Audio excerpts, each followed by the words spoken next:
P T I کے بارے میں یہ ہے کہ وہ احتجاج دھمکیاں جلسوں میں اور صرف یہی سیاست کر رہی ہے. کیا مذاکرات کا راستہ کیوں نہیں اپنایا جاتا؟ دوسری طرف بھی سیاسی لوگ ہیں، ان سے مذاکرات کیوں نہیں کیے جاتے؟ اور دوسرا یہ ہے کہ منگل کو یہ ڈیسائیڈ تھا کہ دھرنا رات کو 10 بجے ختم کر دیا جائے گا، اور شاید کچھ چینلز نے رپورٹ کیا ہے کہ کل اس پر تحفظات کا اظہار کیا ہے جو پارلیمانی پارٹی ہے اس نے بھی، کہ جو فیصلے ہم کرتے ہیں ان کو رول آؤٹ کر دیا جاتا ہے.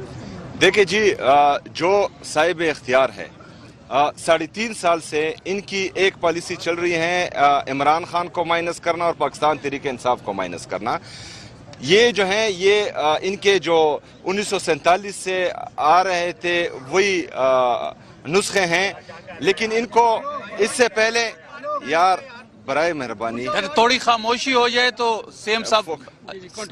اچھا 1947 سے لے کر 9 اپریل 2022 تک یہ ہمیشہ سے ایک ہی نسخہ بار بار آزماتے رہے ہیں. لیکن اس سے پہلے ان کی خوش قسمتی یہ تھی کہ اس وقت کے جو سیاسی لیڈر تھے وہ جعلی لیڈر تھے.